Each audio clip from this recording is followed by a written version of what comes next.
Welcome back to episode 170 of the Guardian Project podcast. I'm your host, Andy, and that demon over there knows everybody's business. It's why her hair is so big. It's the Keeper of Secrets. Oh, yeah. There you go. Good old Keeper of Secrets. It's Gretchen Wieners, okay? Is Gretchen actually good at keeping secrets? No. Oh, okay. That's a bad Keeper of Secrets. I also think her dad is the one that invented the toaster strudel. That's what I heard. I have heard that. And I'm your other host, Mike, and the Chaos deck in the 40k decks really embodies one of the main demonic forces in Warhammer lore. It's Khorne. It's got the juices. Big lump with knobs. It has the juice. If you're not familiar, Khorne is one of the demons. Nurgle, Tzeentch, Slaanesh, and Khorne. Is Khorne in the set? No.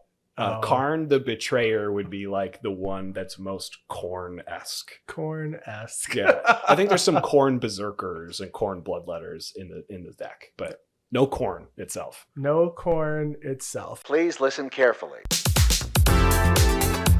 And this is the podcast where we talk about Commander. Our favorite Magic the Gathering format. I can't believe that Unfinity previews are starting, and I forgot that Unfinity and the Warhammer 40k decks came out on the exact same day. Yeah, it's a lot of product to equal out like an entire set worth of new Black Border cards. Yeah, well, I mean, the Warhammer 40k had how many? 42? 42 per deck. There might have been a couple crossovers because I saw, at least on Scryfall, it said 160 new cards. Yeah, it's a lot. Yeah. It's a lot, which is like what an old small set Mm-hmm. used to be. Like a Dragon's Maze type set would be a small, like around as many cards as we just got in Warhammer 40k. And then Unfinity's giving us a lot of new cards, which, by the way, I'm thrilled for. Yeah. That set is for me. It has Seems attractions. like It has stickers. Mm-hmm. It has our first Planeswalker dog that deals with dice rolling and stickers. You can't. Is it no tickets? Which but you can spend to buy stickers. Yes, and then go to attractions. You can do that as well. But the dog, I'm pretty sure, is the planeswalker that doesn't listen to you, because like you can, but you roll a die, so it does whatever the die says. You just tell it to do something. It's not a well-trained dog. Yeah, you just call your dog over and go, do a trick. Do a trick. Yeah. You wanted it to sit pretty, but it rolls over. Yeah. You know, It's I guess if cute. it rolls over, that's still pretty. It's still pretty cute. That's pretty well trained. And we also got feedback that some folks would actually be interested in fanny packs for the show. We talked about this on a stream. I think it was on a stream we talked about it. And then we might have mentioned it on the show before. But if we did fanny packs and we did like patches, we could have those. So if you are interested, like send us an email or like do a poll or something in our Discord to let us know how many you would actually like. So and what colors you would want too. Because I'm thinking like retro neon everything 90s. Is it 90s or is it more 80s? I don't know. I wasn't born in the 80s, so I'm saying 90s. I was for 1 month. I know the 80s like the back of my hand. Okay. I'm the only person in my family born in the 80s, and I tell people that. I was born in November of 89. I feel like watching Saved by the Bell, I would see that type of fanny pack though. And that was I guess that's a 90s show. Yeah, it's early 90s to be fair. Yeah, late 80s. Late 80s, early 90s. And we also, for the first time, and I don't even know how Long time. It's been a really long time. Actually, I guess like the Command Fests was the last time. But you and I got to play Commander games off stream for the first time since I think Command Fest Chicago. Yeah, I think that's right. And because we had a board game night, but we decided not to play Magic that Yeah, night. we do play games that are other than Magic. So we played some of those, but we got to play you played 2 of the new Warhammer 40k decks through the Moxfield playtester, and you did that right into Spell Table, which was cool because we got to see how some of those decks played. And I will say there are lots of words on those cards. A lot of words. Don't sleep on the words. The words sometimes do stuff, and they're good words. We don't want to give away too much before we hop into the episode. So, it's words. They have words. There are lots of words. I would say in some cases, too many words on some of those cards. Like there's that one old uncard that cared about how many words are in the name of a creature, and that's like its actual power and toughness. It was like this creature's name is the longest it could possibly be elemental or something like that. Yeah, the longest we could possibly fit on the border of a card or something. Like went around the border of the card. So if there's any uncards that care about number of words on cards, 40K decks. 40K decks is where you want to put That's those. right. Hey, before we continue, thank you for listening to our show and for coming back week after week. We really appreciate that you listen to us and that we get lots of comments from you on Twitter. I know that some folks told me that when I mentioned Gruntilda from Banjo Kazooie, that was something that was going to be stuck in their head. So we appreciate that you guys come back every single week, especially all of our patrons. We cannot thank you enough for your support. It lets us do a lot of fun things and do giveaways and, keep our streams going and get new emotes. We got new emotes, which if you are one of our subscribers on Twitch, we got those. Kelsum Gaming, our graphic designer, Chris Wolf, did a few of those for us. So go check those out. And if you want to be a supporter on Patreon, you can head to patreon.com/guardianprojectpod and donate for any dollar amount. And if you're looking to support in another way or an additional way, whatever you are enjoying the podcast on now, whether it's Spotify, YouTube, or Apple Podcasts, if you could subscribe, rate, review, leave comments, we'd be most appreciative. But you can also find us on a bunch of other social media platforms. You can find us on YouTube if you're not already watching us there, Instagram, Twitter, and like Andy alluded to with the fanny pack discussion, you can also email us at guardianprojectpod@gmail.com. Mike, what are we talking about this week? This week, we finally have the fully spoiled Warhammer 40K decks, which brought to us 160 brand new cards into our Eternal format, along with some really cool artwork reprints, in my opinion. Oh, no, they are. Yeah. They're good. And we're going to take a look at the cards here like we would doing a set review, because we're going to add cards from the set to our decks. So many cards. Maybe talk about new decks that we want to build and some of the experiences we've already had with the 40K decks, and talk about those. All right, let's deep strike.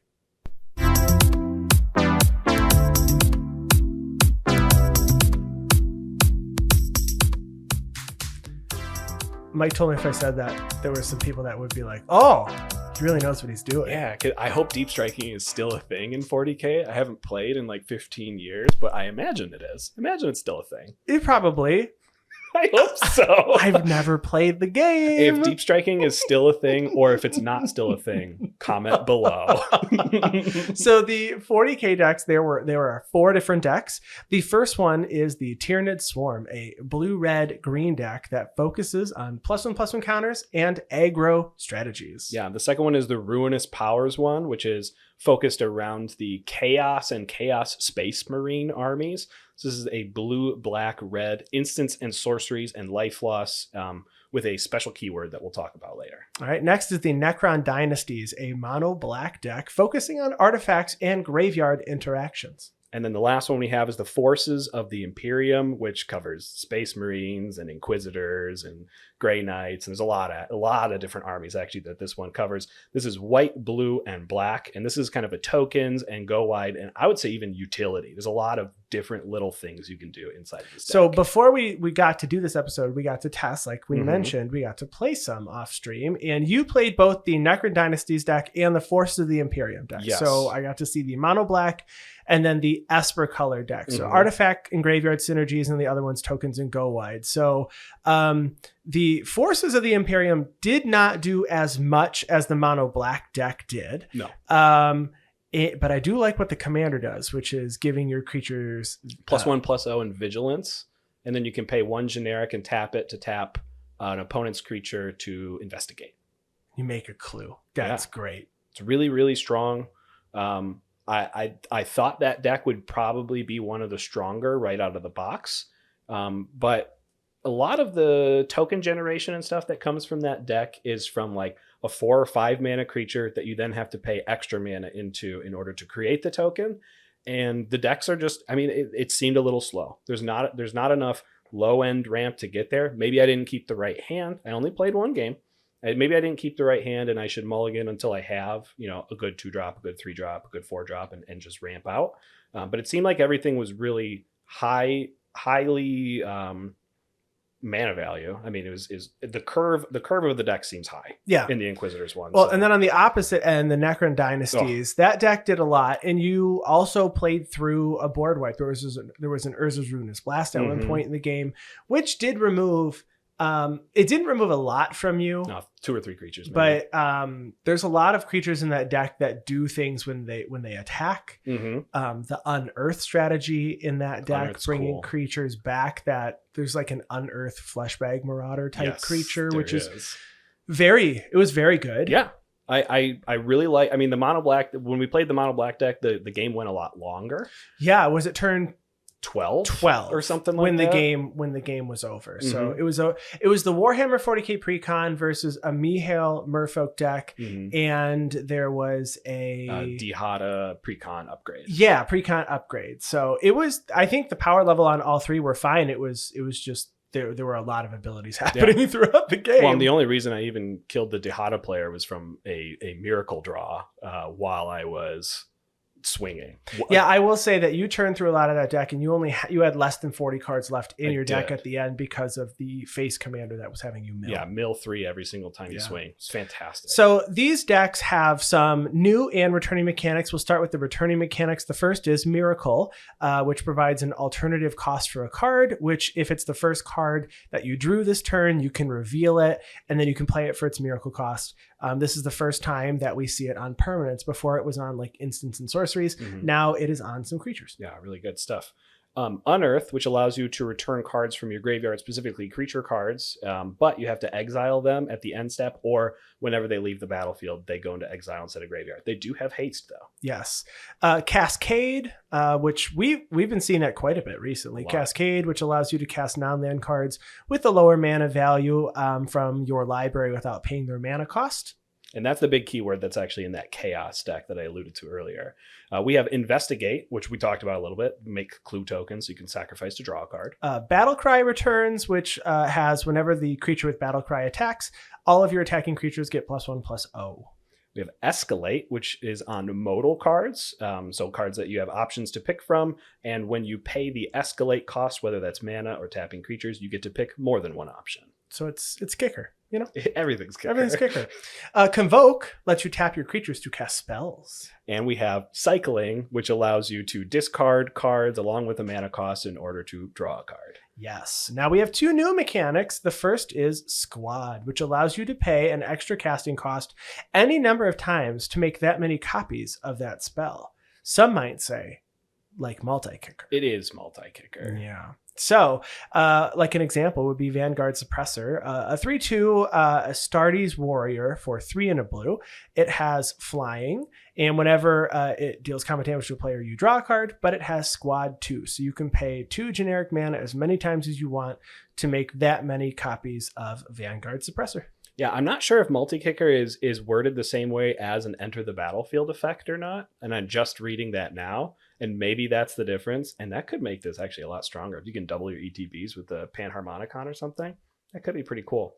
The other unique mechanic we have from this set is Ravenous. So Ravenous is a mechanic that's in the Tyrannid decks that allows players to draw a card when they pay at least 5 into the X cost of what some of these Tyranids are. So the example we have here is a Termagant Swarm for X and a green. You get a 0/0 with Ravenous. So enters the battlefield with X +1/+1 counters on it. If X is 5 or more, draw a card.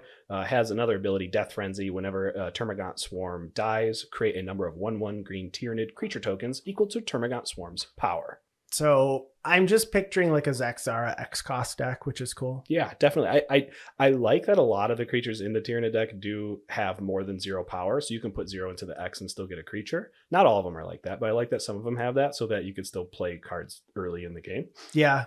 So those are the new returning mechanics. Let's talk about the cards that we may put into some of our decks, or cards that we really just want to try out if we don't have a deck for it yet. My first card is Celestine, the Living Saint. This is a 3/4 flying lifelink human warrior. Not an angel. Definitely looks like an angel for 4 and a white. It has Healing Tears. At the beginning of your end step, return target creature card with mana value X or less from your graveyard to the battlefield, where X is the amount of life you gain this turn. So it being a 3/4 means that you get to at least return a 1, 2, or 3 mana creature card from your graveyard to the battlefield. I like this for my Sigarda Heron's Grace deck. So this is a human. It's not an angel. So it works really well with what I'm already playing. And 24 of my 32 creature cards in that deck can be returned with just Celestine attacking because they're all mana value 3 or less. So it's a very low mana value deck. Nice. But I've also got generic lifelink like strategy. Well, it's not even strategy. It's just generic lifelink on things that I'm already running that work with it. Like a Johnny the Greatheart of the Planeswalkers, Sarah Ascendant, Charming Prince, Mangara the Diplomat, and then Rick Steadfast Leader. So that would be like 7 cards total that generically work with humans. That it just kind of makes sense to add this. The problem with that deck is it's just I'm finding such a hard time to cut things now because I've had it for like I've had that deck for so long. I can only imagine because when I go to look at my 5-color Morophon deck to make cuts, it's impossible. It's very difficult, and sometimes you just want to change it up. So I'll cut you for now, but you might have to come back. So I didn't expect to see a mono white human from this Warhammer 40k make it into one of my decks, but I don't think I'm playing many black cards from this. That's fair. There's a lot of black in the set. I really like the flavor side of it. I hadn't noticed it until this conversation that this is not an angel and is a human. Celestine is one of the leaders of a group called the Blood Angels in Space Marines, but they use jetpacks as their wings. So they kind of make sense. They're not an actual angel, but they represent angels. Wild. Yeah, it's pretty cool stuff.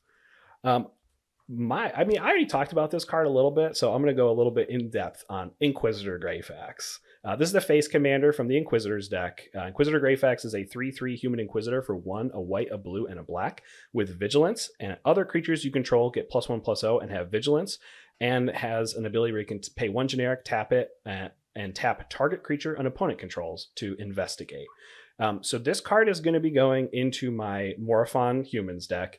The fact that I can cast it for 1 mana when Morophon is out, because Morophon reduces casting cost by Wooburg, makes it a really, really efficient version of Rick Steadfast here. It was funny that you just talked about Rick, Andy. And you're talking about Rick in terms of the lifelink. I'm talking about Rick in terms of the vigilance. Rick does have that caveat where you have to have 4 or more humans. So 3 other humans other than Rick in order to get that bonus. And Inquisitor Greyfax, you don't need it. So I like Inquisitor Greyfax on the curve up to Rick, but it's going to be really good. It doesn't care about humans by itself, but the vigilance keyword is just so strong for your entire board that it goes in.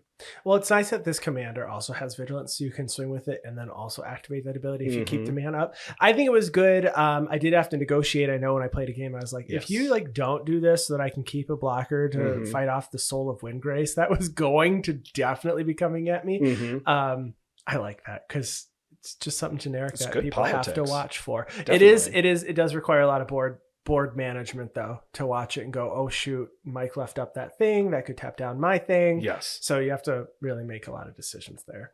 My next card is an enchantment. This is a black card, Out of the Tombs, for 3 mana, 2 and a black. It says, at the beginning of your upkeep, put 2 Aeon counters on Out of the Tombs, then mill cards equal to the number of Aeon counters on it. If you would draw a card while your library has no cards in it, instead return a creature from your graveyard to the battlefield. If you cannot, you lose the game.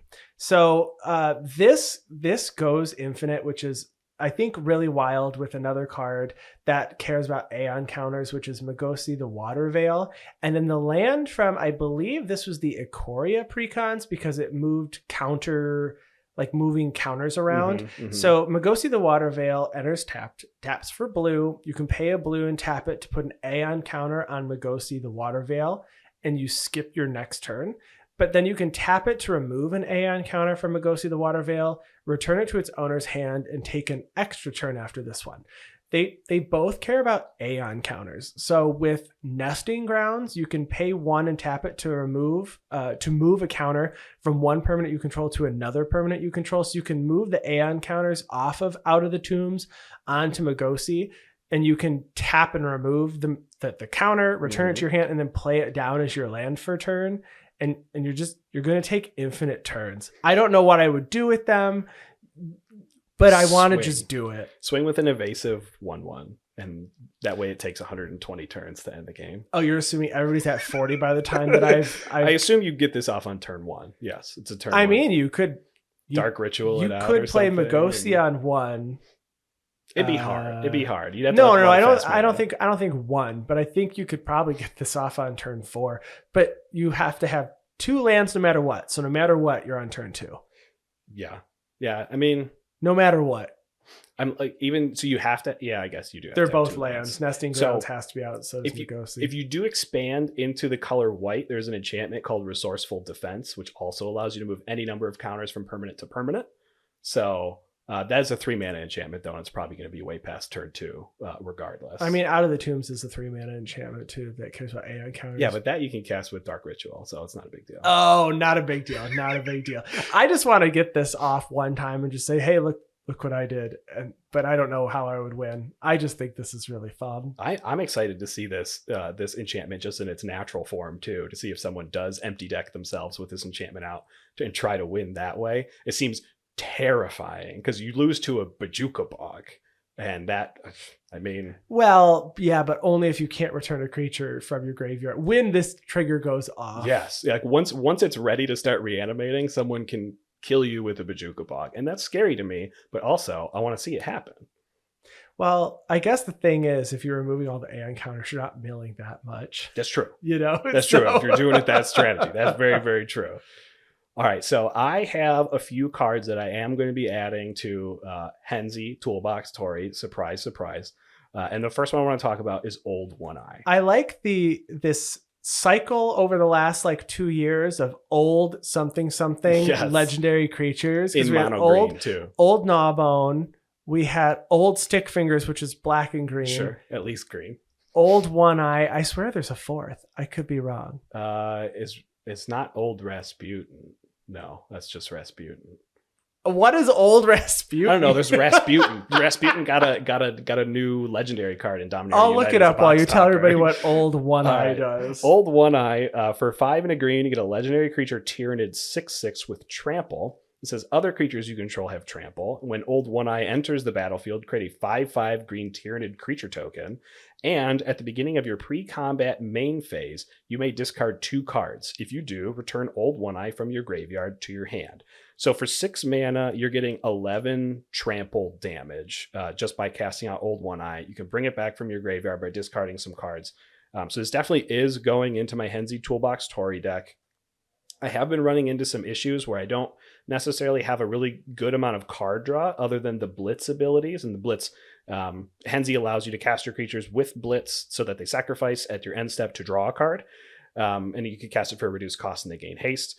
So other than the Blitz cost, I didn't really have a ton for card draw. So Old One Eye being able to turn maybe 2 lands in a row into another Old One Eye to try again seems really strong, and always leaving that token behind. I don't block a lot in the Henzi deck, so the ability to block seems like a really good upside for me. Yeah, this seems really fun in the Henzi deck. Mm-hmm. It's also, you were very close with your guess. It wasn't Old Rasputin, it's Old Rutstein. But it is another black-green creature from the Innistrad sets from last year. This was Crimson. So they have to be at least green to be old. So what we've learned. No old creatures that are not green. That's right. They're all young. All right. My next card is Exocrine. And this is a card I need to stay really, really cheap. But right now it's not looking so good. But really? We'll see. Well, it's $2.99. Okay. That is not cheap for a sleeveless deck. Oh, that's very true. So I would like this to go into my Exava Rakdos Blood Witch deck, which is a Rakdos +1/+1 counters matters deck that had gotten a revival.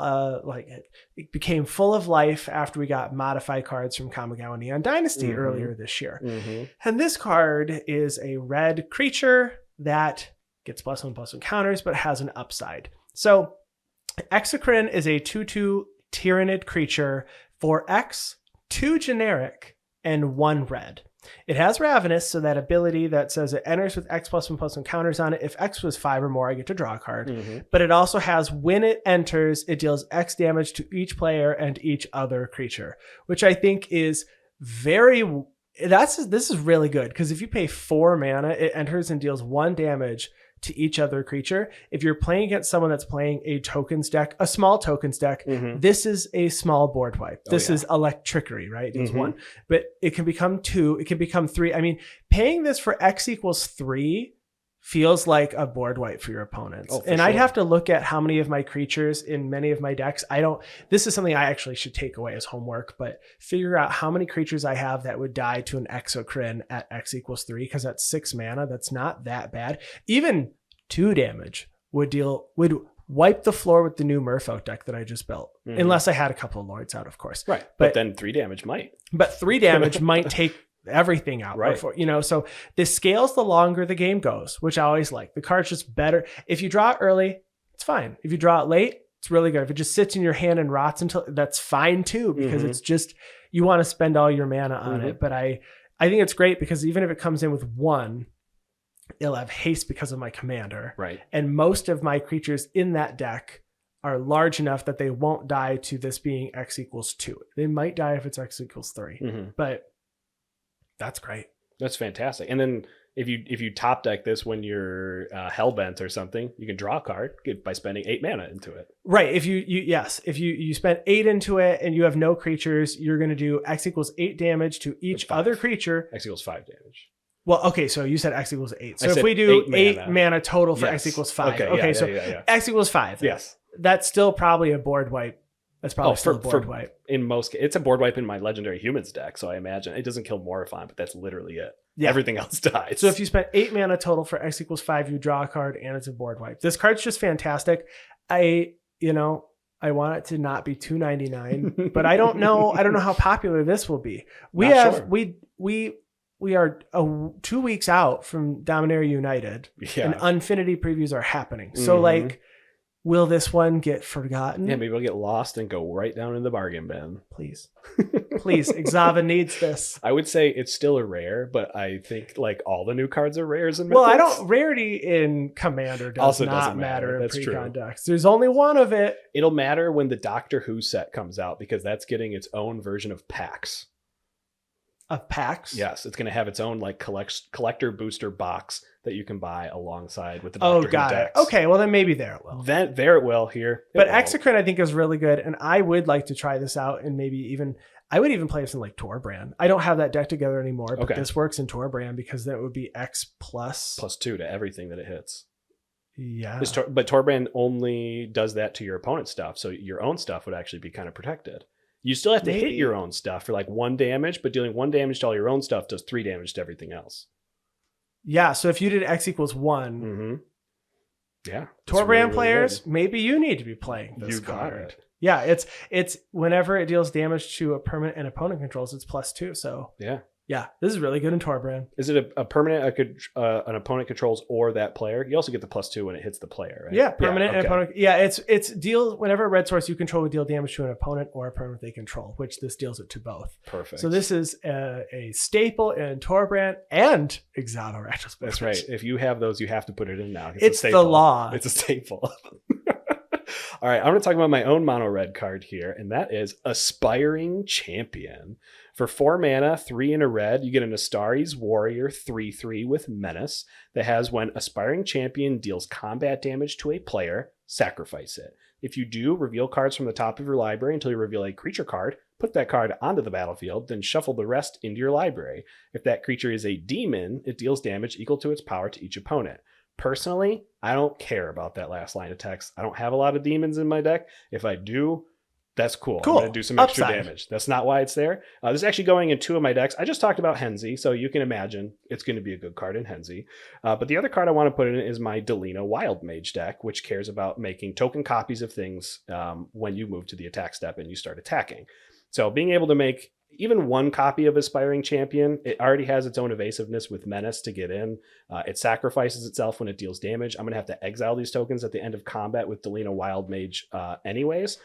So any dice rolls I get where I make more than 1 copy of Aspiring Champion, it's just going to turn to more and more big things. I'm sure there's a world where I hit 15 Aspiring Champions, they all do damage, and then all of a sudden my Oh my goodness, the Minotaur that cares about red devotion. Oh, the Fanatic of Mogus. Fanatic of Mogus will hopefully kill all of my opponents, and if not, I'll be left with an enormous board state of scary creatures, no matter what deck this goes in. Yeah, so speaking of a mono red card that cares about, or that Delina cares about, I want to talk about a mono red card that my Rayonia deck cares about, which is Bloodthirstier. So Bloodthirstier is a just 6/6. Yes, it is. He's thirsty too. He's pretty thirsty. He's thirstier than blood. I am. Bloodthirster is a 6/6 demon with flying and trample for 5 and a red. It says whenever it deals combat damage to a player, you untap it. After this combat phase, there's an additional combat phase. Bloodthirster can't attack a player it has already attacked this turn. So this works really well with Rayonia Fire Dancer, which is a extra combat deck that I built, which says at the beginning of combat on your turn, create X tokens that are copies of a target creature you control, where X is 1 plus the number of instants and sorceries you've cast this turn. They gain haste. Exile them at the beginning of the next end step. So any creature that can take infinite combats, because you can, I guess they don't have to be, as long as it's non-legendary, or you just get rid of the other one, and it has haste and just keeps swinging, and grants an extra combat, works in this deck. Port Razor works in Rayonia.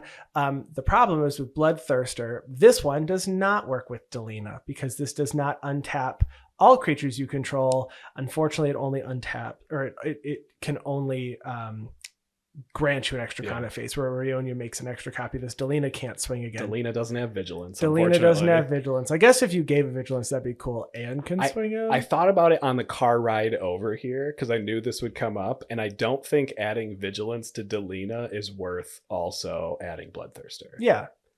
Does it work with, it works with all the others. But so I would still add Bloodthirster to my deck probably. Yeah. So here, I make a 6/6 and I can swing because Rayonia gives it haste, and I swing at one of my opponents, and it has flying and trample. If it dies, that's not a big deal because you still have Bloodthirster. It just has to deal combat damage to a player. So then you make another Bloodthirster and you just keep swinging it around the table. And then finally, it won't be able to swing at the third opponent, but now you're just rounding the bases. Yes. I'm just picturing baseball, and you're literally just bringing them home, and then they're sliding into home and saying, I've done my job. Yeah. I hope you won. So one of the biggest drawbacks of Port Razor is sometimes it's hard to actually get in for combat damage because you do have to deal the damage. But when you have something that's 6 power, flying, and trample, that's ridiculous. You're never not going to do damage unless you're playing against a Dragon's deck or something, and just make sure they're the last person. Well, that was what I was going to say. Yeah. So if you've got 2 opponents, you swing at the one with no flying, and then eventually you're going to get your third dragon. So when you start swinging at the opponent that might have 3 or 4 big flyers, they're going to have to block until they remove them. But for each one that does truly get through, you're going to get another combat. So you're likely lining up, assuming by the time you do this is 6 mana and you do have to have Rayonia, you're probably looking at people are on turn 6 or 7 or 8 at this point. Most likely. I feel like it's going to get through, even with the flying folks, that unless someone has maybe like Saphara Sky's Blade. Is that one that gives indestructible to other flyers? Yes. Or is it lifelink? I can't remember. Yeah. Or you're playing against a flying deck that has an Avacyn, and it's like, you're never going to get through because Avacyn's going to block it. And it's, as long as everything is more than 6 toughness, as long as you have enough toughness to block, you can still trample Avacyn's over. 8. Avacyn is an 8/8. So there's at least, you get 2 Bloodthirsters going through on the Avacyn player. Then you can't. There's always a solution, and the solution is to go wider. It's just more Bloodthirsters. You need to be thirstier. Thirstier for blood. Blood for the blood god. Bones for the bone throne. Yes, I understand that joke. I have no idea what's happening right now. Bloodthirster is one of those corn demons. Oh, okay. And the corn demon, it has the juice. It's got the blood, the juice for corn. For corn. Yeah, what you didn't know is the juice for corn was blood. Name of this episode. So my card that I'm actually most excited for this entire set for deck upgrades is a mono white card called Ultramarines Honor Guard. For 3 and a white, you get an Astari's Warrior 2/2 with Squad 2. So we explain that it's multi-kicker 2. And a text that says other creatures you control get +1/+1. So this is a Lord for all of your creatures, and every time you pay 2 more mana into it, you get a token copy of that Lord that also gives other creatures you control +1/+1. Yeah. So for 6 mana, you're getting all other creatures you control get +2/+2, and both of your Ultramarines Honor Guard will be 3/3s at the end of Correct. that. They give each other +1 because it's only others. So, I mean, maybe this isn't going to be. I was thinking about the mana cost of this to go into my Abzan tokens deck, because I feel like if I can double or triple the token generation from the Squad ability, it would just be really insane. But I mean, that's like an 8 mana cost. That's more than Avenger of Zendikar or something. So I don't know if it quite has Avenger of Zendikar staying value in the deck, but we'll see. It's something I definitely really want to try out, and that Lord effect is nothing to scoff at. No, I wish this card had been a human. I don't know what an Astartes is, an Astartes Warrior, but Najila didn't need another card. Warrior decks, you've got things. This could have been a human. But now the Astartes decks have something. This could have been an email. This could have been. I mean, and technically Space Marines are probably former humans, and when they go superhuman to because they're like 10-foot tall humans, basically. And that's probably they're no longer species human. They're now species Astartes. All right. Maybe. I don't actually know. Yeah, I'm looking forward to seeing when you play this to see how it works out. Yeah. And if you actually think, yeah, this makes the cut, or if it's more of a pipe dream. Maybe if I have a Cryptolith Rites out and 30 other creatures, and I can squad like 10 times, it'll totally be into worth a concordant crossroads, which then gives you more mana. I'm seeing it. Mm. I'm seeing it now. Mm-hmm. It's all coming together. All right, my last card is the Golden Throne, and this is a legendary artifact for 4 colorless. And it says, if you would lose the game, instead exile the Golden Throne, and your life total becomes 1. I really like those lifelines. And then also, it has tap and sacrifice a creature, add 3 mana in combination of colors to your mana pool. So you've got sack a creature to essentially Black Lotus, but this one actually is any combination and not just like one color here. So I want to put this in my Niambi Steam Speaker deck. I have cards in there that don't really do a whole lot, like Thran Temporal Gateway is also a 4 mana legendary artifact. That one lets me pay 4 and I can put a legendary permanent onto the battlefield, or a historic permanent, I think it says. So I can put my creatures in. This one is kind of nice because it sits out. It can sack my creatures. I don't have a lot of reason, I guess, as to why I might want to sack them. I guess maybe in response to a board wipe to get mana to then have a 5/1 of my instant reanimate cards, because I have a couple that are instant. So it's like, this board wipe's happening. I'm going to lose this creature. There's no reason to counterspell this. So I'll sack my creature, get 3 mana. I might have 1 or 2 open extra. And then I play the instant speed reanimate before the phase changes. Well, you have some powerful ETB triggers and stuff like Venser that you could loop from your graveyard or something too. Yeah. I have. I guess you kind of loop them from your hand though with Niambi. So this is just an extra loop, extra way to loop. Well, with Niambi, I don't normally pull them back to my hand. I normally reanimate. I don't normally flash Niambi out to return a creature to my hand. Gotcha. It's something that a lot of people forget is on that card, because there aren't a ton of people that play that deck. And when I play it, I don't normally do that. I normally like to pitch them to draw 2 cards and then just play all the reanimate spells. But it works both ways. So I could absolutely return the card to my hand. But I think this fits really well. And I like the cards like Angel's Grace that make it so that you don't actually lose the game when your life total, like when you would lose. So Angel's Grace is an instant for 1 white. It says you can't lose the game this turn, your opponents can't win. This isn't identically that, but it does say until end of turn, damage that will reduce your life to less than 1 reduces it to 1 instead, which is what this really just reminds me of. Your life total just becomes 1 if you would lose instead. So I think this is a solid add. This card is kind of pricey, and I'm not surprised. It's like a $15 card right now. But the Warhammer 40k decks are, I believe, a print to demand, so we should be getting more of these. So we'll see how popular they are and if a ton of them are open for sale. But I know, at least for you and a lot of our fellow content creator friends, they'd like to actually just open these and leave these as precons to play with precon games. Yes. Because precon games are becoming far more interesting and slightly more powerful as time goes on, and these are just cool. Yeah, and this one we get a lot of fun flavor for all of us who came from the Games Workshop side of things. Yeah. I imagine the price of this is also coming from a lot of 40K fans, because this is the depiction of the leader of all of the Imperium. If you're not aware, this thing that's on arcane life support sitting on this golden throne is a barely alive leader of the entire Inquisitor force. Their life is one. Their life is always one. It's always one. You imagine it's very easy to kill this creature, but no one could get to them. This is the God Emperor. Got it. Just so you know. But just as impressive as the God Emperor is the title of this card.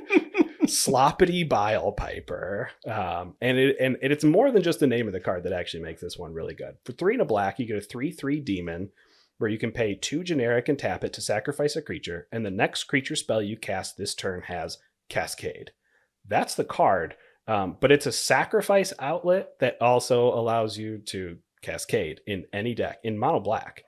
It's not something that allows you to sacrifice more than 1 creature per turn. So you're going to have to slot it into something that can really take advantage of just 1 sacrifice.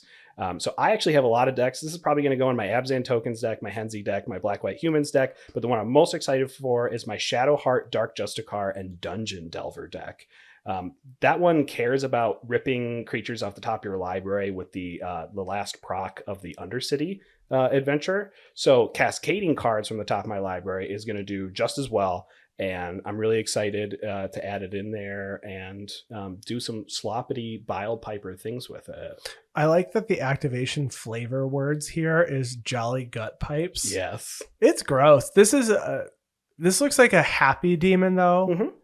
I'd want to be friends with this. There are scary demons. This is a demon that I would want to run into. You would want to run into this if one? I ran into a demon in real life, it would be this demon. This demon probably is going to kill you, though, just so you know. It wouldn't. It would find someone else. It would accidentally. So this demon is part of the Nurgle, which is all about like toxicity and pestilence and stuff. So being in the proximity of this demon might kill you. Okay, I don't actually want to see it, but if I did, it looks much nicer than all of the other demons I've seen depicted in Magic. I did have one honorable mention. I'll go over it very quickly. Canoptic Scarab Swarm is a 4 generic mana artifact creature insect that's a 1/1 with flying, and when it enters the battlefield, exile target player's graveyard. For each artifact or land card exiled this way, create a 1/1 colorless insect artifact creature token with flying. This is the best Shirei card I've seen in such a long time. I know we don't normally do our segment of Shirei and Noyandar cards. It's been a while. But there hasn't been a ton either. But this particular card, if you are playing a Shirei deck, you should definitely pick up a Canoptic Scarab Swarm. Yeah, I mean, I don't... and I think the reason why we don't see Shirei a ton is because it's kind of difficult for that deck to just play on spell table, which is unfortunate. So, we got to do it at least once this year. So I guess start sleeving it back up. I'll put it back together just for Canoptic Scarab. Just for that. All right. We're at that time where we're going to talk about the deck we would build if we were to build a deck. Not maybe specifically from the the face commanders, but these could be just any of the legendary creatures. So this one is something that I have a deck that kind of already does something similar. So it's one that I thought about, well, maybe I could just switch it out as the commander, and it's not perfect, but I think it'd be fun just to try it out, which is Gearson Starn Kellermorph. So a 3/2 Tyranid human for 1 blue-red. I think I'm an Izzet player again. I keep just picking all the Izzet cards. Mike pointed it out to me, and I can't stop thinking about the fact that I'm just like, I guess I'm going to build another Izzet deck. You've been building a lot of Mardu decks lately, though, too. Well, you rebuilt Edgar, and I think there was another Mardu deck you were going to build after that. Yeah, Edgar is back together. It's a lot of fun. Yeah. So this card has Ward 2. Love Ward 2. It's great. Just make it cost more to deal with it. And it has, whenever another source you control deals exactly 1 damage to a permanent or player, Gearson Starn Kellermorph deals 2 damage to that permanent or player. So this plays similarly to my Locust God deck. This could go in my Locust God deck because the Locusts deal exactly 1 damage to a player when they hit. Yeah. So if I hit with 10 locusts, this will deal 20, and I'm actually hitting for 30 now. Oh yeah. So that's really ridiculous. That's really strong. Yeah, but if I put this into my Locust God deck, I'm already running cards like Perforos and Impact Tremors. And Impact Tremors has, whenever a creature enters the battlefield under your control, it deals 1 damage to each opponent. Perforos deals 2, so it's not, that one doesn't work. Right. But Impact Tremors does. And there's lots of effects that just deal 1 damage. I think Warstorm Surge would technically work because it deals damage equal to the power of the creature that enters, but it's a 6 mana enchantment. It is, but with the Locust, that it would work. Absolutely is worth it. So I've seen quite a bit of discussion on this. I think that there were just so many. There were some content creators. I think I watched... I'm not sure if Mana Curves did this or if it was Commander Mechanic, but I know that they were both tweeting about this at one point. And this one seems like a lot of fun. The problem is I have the Locust God, and is it the same? I don't know, but I think I want to put it in the Locust God. Seems really good. Maybe you can do something fun, like build it on a budget or something. Just board wipes that deal 1 damage each or whatever. There's tons of overloading, like Electrickery. Finally, a home for the mono red MDFC Spikefield Hazard. I can't remember, but it's a mountain like that comes in tapped, red mana on one side, or it deals 1 damage to something, to any. So you can essentially, you have a lightning bolt that is now an MDFC. Seems like a great upgrade to that card. I have to pull out all of the red spells from my Kazarov Sengir Pureblood deck from years and years and years ago, because that really cared about dealing 1 damage to all creatures on the battlefield. If Sengir deals 1, Gearson does an additional 2. Right, so the same spells would work. Now you're just lightning bolting, but you have a big old vampire also doing stuff. That's really fun. Oh, and even added on top of this, you'll be happy to know, if you weren't already aware, this particular creature does steal from Coles. From Coles. Oh, it's a Gene Stealer? It's a Gene Stealer. Well, you know what? Coles needs better security than I guess. I guess if the Tyranid human's coming, you should up your security. They're going to steal your genes. Yeah. No, they're definitely going to steal your genes, whether you see them coming or not. So there's no surprise that the deck that I would build is going to be a mono black one from this set. But just at that face value of that, there are so many good mono black creatures. There's so many. The other 2 not face commanders from the Necron deck that I'm not going to talk about. Actually, there's 4 or 5 of them. 2 of them have infinite combos. I am not picking either of those particular Necron commanders. I picked Anarchir the Traveler and Anrakir and Anrakir. Anrakir the Traveler. This is a 4/4 legendary artifact creature Necron for 4 and a black. It has, whenever Anrakir the Traveler attacks, you may cast an artifact spell from your hand or graveyard by paying life equal to its mana value rather than paying its mana cost.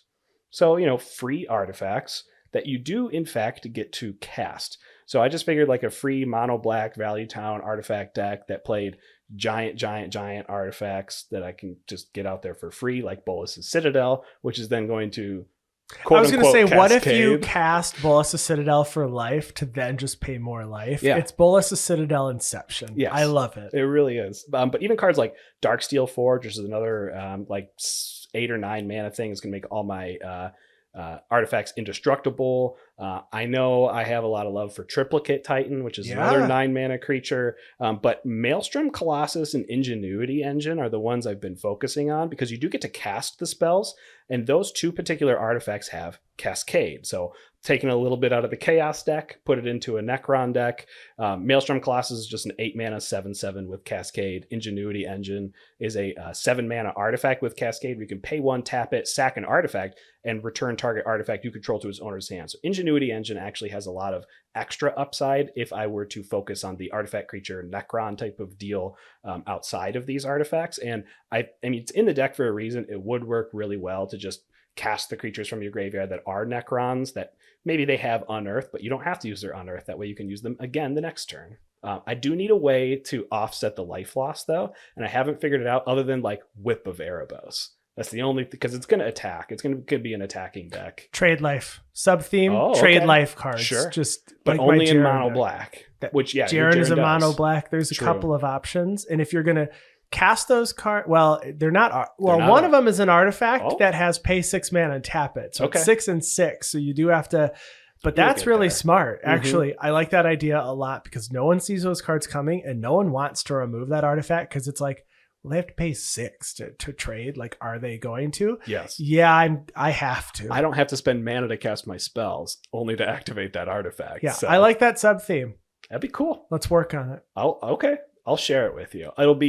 Coyle's gonna make it so it's not a private brew because Coyle always has 10 going, and you don't know about it until he clicks public. Okay. Sometimes I have. If you were to look at my Architect on my accounts mode, you would see a billion decks that are just locked in private. There's like 5 versions of each deck that I start building when I build with different themes, and then only one of them actually makes it to the final. And I added a new folder that said active deck lists, and I moved it into active deck lists so that you can actually see which ones are real and which ones are not, which ones are built. But I think this one might be the first one that I build over on Moxfield. Nice. Now that I'm all set up on Moxfield, like we talked about earlier in the episode, we did some play testing with it, and I'm all set up on there. So now if I want to play test decks before I buy all the cards for them, just head on over to Moxfield, build the deck, and play it. It's great. It'll be a fun time. Yeah.